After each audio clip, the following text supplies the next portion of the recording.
Então, hoje nós temos como palestrante, a nossa querida Rita.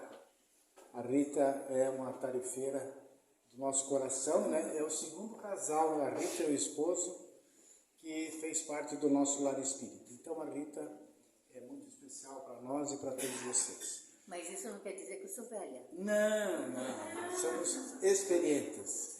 Então, a Rita vai nos trazer o capítulo 23 do Evangelho, que fala a moral estranha. Então, Rita, o microfone é seu. Obrigada. Aqui não vai funcionar, sabe? Agora o meu.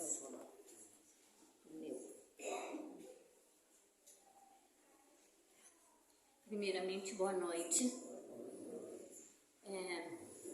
Estou muito feliz mesmo de estar aqui com vocês, compartilhando, trocando ideias e conversando sobre esse assunto. Eu até estava, um pouquinho antes, eu estava conversando com o Jorge, que estava contando que essa palestra de hoje foi uma das primeiras que eu dei há uns 20 anos atrás, aqui no nosso lar. E quando eu comecei a estudar esse capítulo, eu juro para vocês que cheguei a chorar. É tão difícil que eu achei. E não tinha lugar nenhum para me pesquisar, a não ser no nosso próprio Evangelho. E por coincidência, eu tive afastado uns tempos por causa de problema de saúde. Nesse meu retorno, caiu esse mesmo assunto. E isso deve ser um sinal de que ia chegar a hora de eu retornar, de voltar a estudar, de voltar a pesquisar, enfim, de voltar, com dedicação total a esse nosso trabalho maravilhoso aqui. Não são poucos anos, são muitos anos. E às vezes é bom acontecer alguma coisa para que venha fazer com que a gente acorde, para a gente poder dar uma reavaliada e ver como que estão as coisas no nosso caminho. Se a gente está fazendo realmente o certo, se a gente está, vamos dizer assim, na dosagem certa da tua doação, do teu envolvimento. Porque as coisas, todos nós sabemos, que se a gente não busca dar uma modificada, por pequeno que seja, vira uma mesmice, A gente acaba caindo no automático.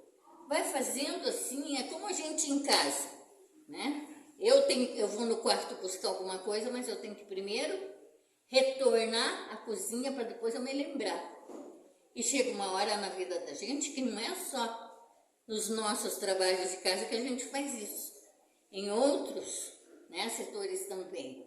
Então, foi muito bom. Claro que foi uma coisa meio forçosa, meio traumatizante, mas foi muito importante. E quando a gente consegue ver que tem uma real importância essas guinadas que a vida da gente dá, abre muita coisa na frente da gente. Eu estava conversando e contando o que tinha acontecido para um amigo, aí eu disse para ele, bem, faz parte da vida da gente a gente passar por determinadas coisas, determinados traumas.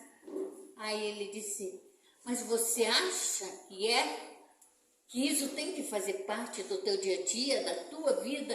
Aí eu olhei, claro que não, ninguém quer, Aí ele disse assim, pois então, depende de você achar que seria necessário passar por isso ou não. Mas, no fundo do coração, eu acho que é importante, sim. Não é bem a palavra, mas eu considero como os testes, da nossa vida, para nós podermos avaliar como que está o nosso envolvimento, como que está a nossa fé, né? E como que está a nossa dedicação para determinadas coisas. E, a partir daí, sempre que possível, ir cada vez mais em busca de conhecimento, e é o caminho que a gente deve seguir para a nossa evolução, né?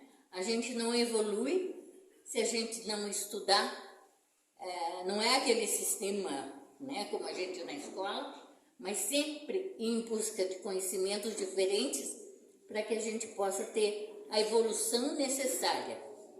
Bem, então vamos lá. Essa palestra de hoje, Moral Estranha, ela é difícil, e para que a gente possa entender, porque já no início do que está escrito no capítulo, ela vem completamente, ou seja, nos causa surpresa, porque é completamente diferente daquilo que Jesus ensinava. O que Jesus ensinava para a gente? O amor, né? Muito amor. Amor à família, aos seus pais. Basta a gente olhar nos mandamentos, né, nos 10 mandamentos, que a gente vai ver que ali é tudo, é tudo baseado no amor. O alicerce do ensinamento dele era o amor. O respeito aos pais, o respeito à sua família, o amor a Deus Pai, o amor a nós mesmos e o respeito também a nós mesmos. E de repente, naqueles ensinamentos de Jesus, você vê completamente diferente. Mas aí você fica, mas como? Não tem explicação, não bate com o comportamento e os exemplos que Jesus dava. Então ele dizia assim, ó, eu vou ter que ler porque eu não decoro essas coisas não. Aquele que ama seu pai ou a sua mãe mais do que a mim, de mim não é digno. E aquele que ama o seu filho ou a sua filha mais do que a mim, não é digno. Então, assim, a gente fica confuso para poder entender o que ele quis passar com isso, né? E não tem nada a ver, porque ele amava todos de uma forma intensa. Deus, acima de tudo, Maria, sua mãe, que carinho enorme que ele tinha por ela. Aí, nisso aí de procurar para poder entender o que significava odiar aos seus pais, odiar aos seus irmãos, eu fui procurar para poder entender. Odiar, essa palavra vem do grego. E ela naquela época significava amar menos. Então daí, e procurando um pouco mais, é que nós podemos fazer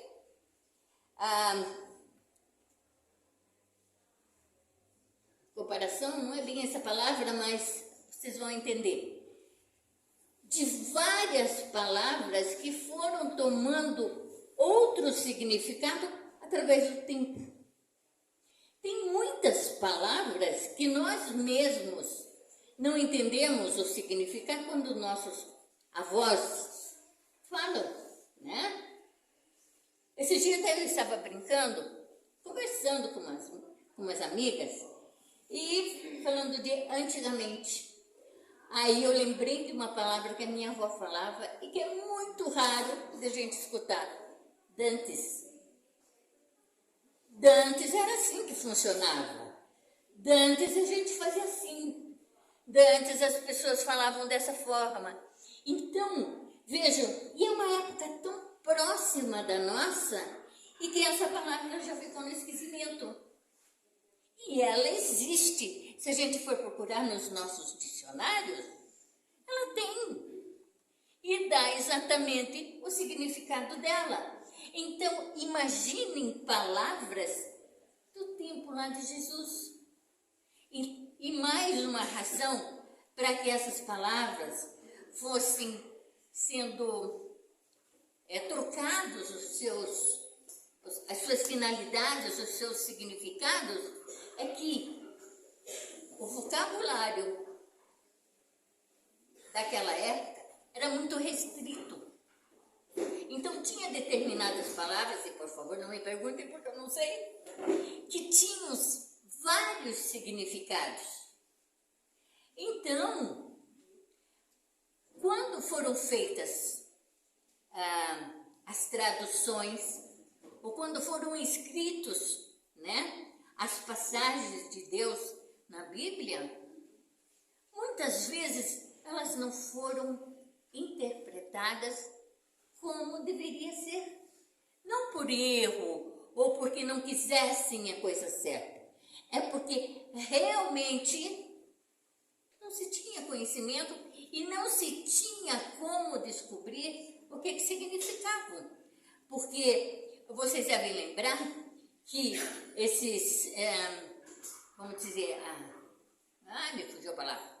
Bem, o que foi escrito na Bíblia, foram escritos tudo, passagem por passagem, depois que Jesus já tinha ido pelos seus apóstolos, né? Então, tinha determinadas coisas que não foram bem explicadas. E também é conveniente também nós lembrarmos que muitos daqueles que escreveram não tinham o conhecimento, vamos dizer assim, de uma escrita mais abrangente. Então, quando depararem-se com alguma coisa que não condiz com o que nós conhecemos agora, sempre devemos levar em conta tudo isso, a época em que foi escrito, a forma como foi escrita e a forma como foi repassada através dos anos. Vejam, são 2000 anos. Quantas versões diferentes que foram escritas, né? E que a gente nem tem conhecimento. Esse tempo atrás, eu vi um filme que me chamou muita atenção. E que se vocês tiverem oportunidade, ele é muito interessante. Claro que é um pouquinho pesado no sentido de ter violência. Mas como que era? O livro de Eli. O livro de Eli. E é muito interessante, gente, que ele é a Bíblia viva. Porque era uma época que não se tinha mais nada nesse mundo, que foi, não vou contar o filme não, só vou dar umas dicas assim para vocês ficarem curiosos, que já não existia mais nada na Terra, que o próprio homem acabou. Então, esse senhor, que até então ninguém conhecia, achavam que ele carregava o livro. E que as pessoas sabiam da importância que era esse livro. Mas também ninguém sabia que livro era. Então, se vocês tiverem oportunidade, leiam, porque o final nos dá uma lição muito importante. E é dessa forma que a gente tem que ver, sentir e colocar nos nossos dias tudo que a gente vai receber do ensinamento de Jesus. Outra coisa que é importante nós lembrarmos, que tudo que Jesus ensinava era através de parábolas, né? Tem a da figueira, tem a do ermitão, agora eu não estou lembrada, mas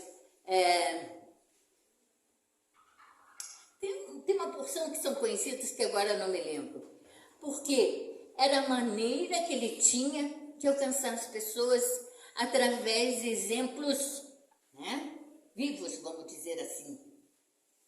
Porque não adiantava ele ficar. Claro, nós sabemos que Jesus era inteligentíssimo, E não tem nem comparação, né? Então, mas como que ele ia chegar naquelas pessoas tão simples, que a maioria não sabia nem ler e escrever, que não tinham nenhum conhecimento cultural? Como é que ele ia fazer com que elas absorvessem tudo aquilo que ele ensinava? Então, vejam a inteligência dele. Então, foi através de histórias do dia a dia que ele procurou ensinar. Então, aí que eu digo para vocês, ó, a moral estranha reside nisso. É um ensinamento que não tem nada a ver com o que Jesus falava. Se nós formos pegar esse ensinamento como está ali escrito, mas se a gente for ler, vamos dizer assim, e traduzir ou trazer para o nosso dia atual, é que nós vamos poder entender. Foi dessa maneira que eu não entendi. Quer dizer, estou tentando entender até agora, mas só sei que aquelas palavras não foram ditas por Jesus daquela forma. Porque Jesus, bem, não tem nem como a gente elogiar. Ele era boníssimo e o ensinamento dele, volta a falar, era na base do amor, né? No amor ao próximo, no amor a si mesmo, no amor a Deus, no amor das coisas. E eu sempre coloco aqui, gente, e eu gosto de, cada vez que eu vou dar palestra, voltar a dizer isso também. Nós somos privilegiados de todas as formas possíveis. Mesmo que tenhamos dor no pé, dor na barriga, dor não sei mais na onde, mesmo que a gente tenha problemas de saúde, a gente, os nossos, mas analisem, olhem à sua volta e vejam que maravilha de vida nós temos. Eu vou enumerar só algumas pequenininhas e tenho certeza que vocês vão achar uma lista. Moramos num país que não tem guerra, graças. Não tem vulcão, não tem terremoto, não tem nada dessas coisas, né? Que são terríveis. Temos gente passando fome? Temos. Temos gente muito doente? Temos. Mas a gente sabe que isso faz parte das nossas escolhas, né? Porque todos viemos aqui para resolver nossas pendências lá de trás. Então a gente tem que ter consciência que nós temos as nossas missões e não é com os outros, tem com os outros, mas principalmente conosco aqui, de evoluir, de limpar nosso coração, de limpar nossa alma, de limpar o nosso espírito e tentar cada vez mais ser melhor. Porque quando a gente consegue ser melhor, a gente é melhor para os outros. Quando a gente consegue olhar nos olhos das pessoas e dizer, eu estou bem e você também está, já é uma grande evolução. Quando a gente consegue dar um sorriso e receber um sorriso de volta, é a maior maravilha do mundo. E aqui, nós estamos numa região que tem muito verde, que tem muita cor, que tem muita gente bonita. Então, por isso, somos privilegiados. E temos a obrigação de cada vez mais ir em busca de conhecimento para podermos entender melhor os ensinamentos que nós temos na Bíblia, que nós temos no nosso Evangelho, tá? Porque vocês sabem que o Evangelho nada mais é do que uma interpretação mais moderna do que está escrito na Bíblia, tá? Não foi à toa ou do nada que veio ter esse Evangelho segundo o Espiritismo. Então, gente, para mim é muito mais acessível para entender. Então, gente, a nossa obrigação é, quando entendermos esses ensinamentos, é levar para as pessoas. Vamos começar em casa. Não precisa sentar lá e fazer essas mesuras tudo. Não, nas nossas conversas do dia a dia. A gente pode levar tudo isso para as pessoas. Tá, mas será que eu tenho que simplesmente chegar e falar? Não, não precisa. Através do gesto, gente, que nem eu falei agora. Que nem, ai que português mais lindo. Como eu falei agora. Um sorriso, né? Perguntar se está tudo bem.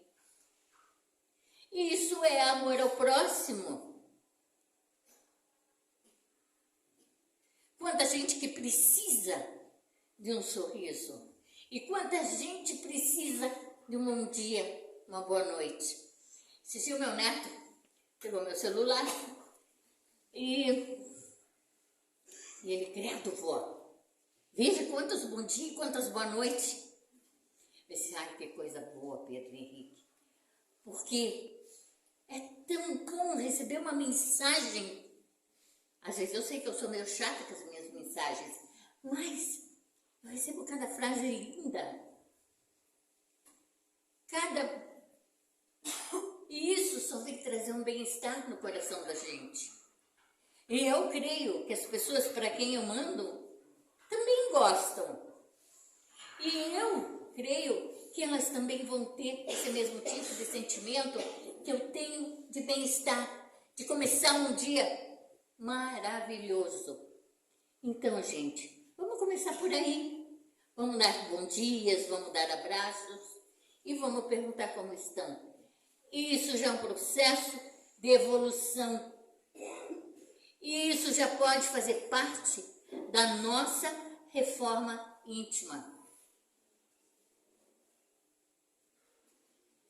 Porque de nada adianta a gente ter tudo isso lá dentro da gente escondido, a gente ter tudo isso lá dentro para repassar para os outros e não fazer nada. Aí a gente está tendo os piores sentimentos desse mundo, a começar por egoísmo, né? E o que a gente se torna quando a gente tem egoísmo?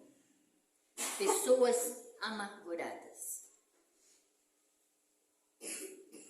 E para a amargura, gente, a única cura é o sorriso.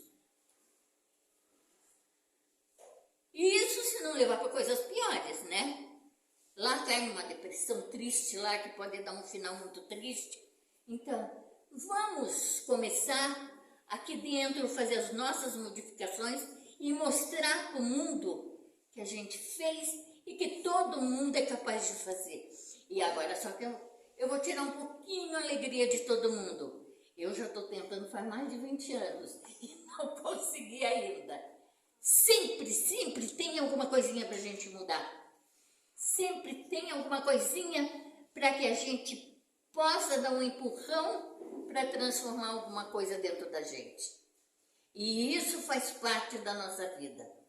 De sempre buscar as coisas melhores, as coisas boas. Quando a gente acorda pela manhã, o que a gente deve fazer? Bom dia! E agradecer a Deus porque ganhou de presente aquele dia. Porque esse dia você pode aprender muita coisa e pode evoluir mais um pouquinho. E aí, vocês vão ver que esse dia realmente vai fazer diferença. Agora, levante com o pé esquerdo, que coitado, não tem nada a ver, mas a gente acostumou. Levante para ver se aquele dia vai render alguma coisa. Você está mal-humorada dali a pouco, você está brigando até com a tua faca de cozinha. Então, gente, vamos começar por aí. Vamos tentar afastar essas coisas ruins já de manhã. Só com essas palavrinhas, bom dia e muito obrigado. E à noite, antes de dormir, é óbvio, né?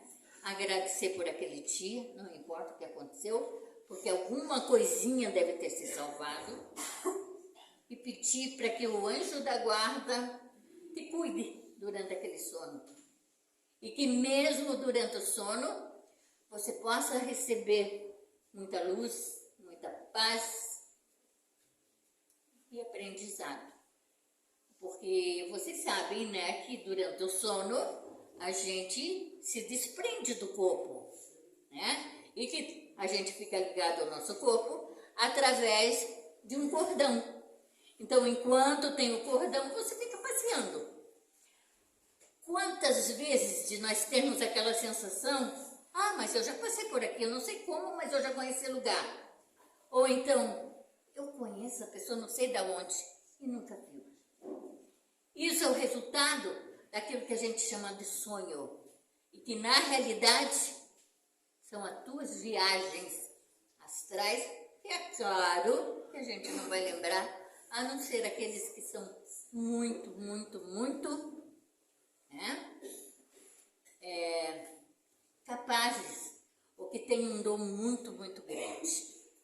Bem, gente, eu acho que até meio fugi do meu tema, mas na realidade, eu creio que deixei bem claro que os ensinamentos de Deus, de Jesus, aliás, são sempre lindos, maravilhosos e sempre em nome do amor. Sempre. Não tem aquelas coisas que você tem que abandonar pai e mãe, ou você tem que abandonar a tua casa, ou você tem que, enfim, deixar de lado as pessoas que você ama. Não é assim. Por exemplo, quando a gente casa, a gente não sai de casa? Sai. Mas nunca deixa de retornar para ver os seus pais. Não é verdade? Então, ali está escrito que abandonar. Não tem essas coisas. Não tem nem fundamento a gente falar que Jesus ia falar uma coisa dessa.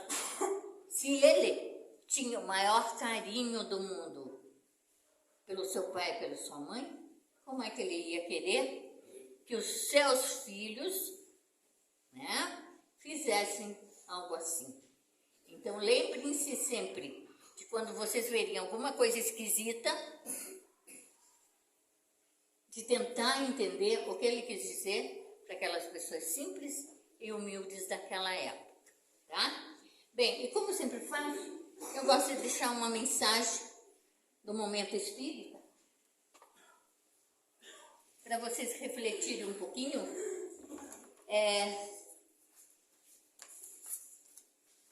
E eu sempre que vou tirar, eu só abro assim, sabe? E vejam a coincidência. O amor sempre existe. Há dias em que nós perguntamos, será que o amor existe mesmo? Ou será uma invenção daqueles que desejam que ele exista? Será que o amor não passa de uma ilusão? No entanto, quando lançamos o olhar um pouco além do nosso limitado círculo de visão, podemos perceber que uma força invencível rege a vida. E é essa força que podemos chamar de amor. Sim, o amor de Deus, no qual o universo inteiro está imerso. Basta ter olhos de ver. Desculpe. Que notaremos a ação do amor que, sem dúvida, existe sempre. Arrebenta-se o átomo, desconcentrando a sua energia, e nasce o cosmos. Brilha a estrela como gema policromada no velário do céu, e o universo se incendeia. Organiza-se a célula e exubera a vida. Surge a semente, repositório da vida orgânica, e a floresta se instala. Apresenta-se a flor como unidade de beleza e multiplicam seus jardins. Dobram seus jardins em homenagem à sensibilidade geral e aromatiza-se todo o ambiente. Goteja o pingo d'água e formam-se mananciais que desaguam nos rios e agitam o mar. Gesta a mulher em cooperação com o Criador e surge a humanidade. Brilha o intelecto, devidamente direcionado, e constitui-se a ciência. Medita o cientista, querendo dar utilidade aos seus estudos, elabora-se a técnica. Multiplicam-se as técnicas e vive melhor o ser humano. No ensejo do silêncio, que facilita olhar para dentro de si mesmo, nasce a meditação. Medita o ser sobre como ver o mundo, e a arte encontra nascedouro. Desenvolve-se a arte, desentranhando a criatividade humana, e projetam-se as ideias de Deus. E Deus é todo o amor que existe, e tudo quanto existe se nutre do amor que é Deus e nele está imerso. O amor sempre existe. O zum-zum dos insetos e o voo dos pássaros falam-nos de amor. O verme que utiliza o solo e a fera que ruge na floresta dão-nos mostras de amor. E o sorriso da criança e o aconselhamento do velho são quadros de amor. E a disposição do jovem e a ponderação do adulto são obras desse amor. Então, gente, independente de qual seja a nossa vida, de qual seja a nossa luta, sempre vai estar ali dentro o amor. Não esse amor banal aí que querem colocar, o amor verdadeiro, que a gente encontra em todos os lugares. A começar pelo amor de Deus para nós, os seus filhos. Bem, gente, quero agradecer a paciência de vocês. Muito obrigado pela atenção. Que Deus ilumine e guarde cada um de vocês. Boa noite.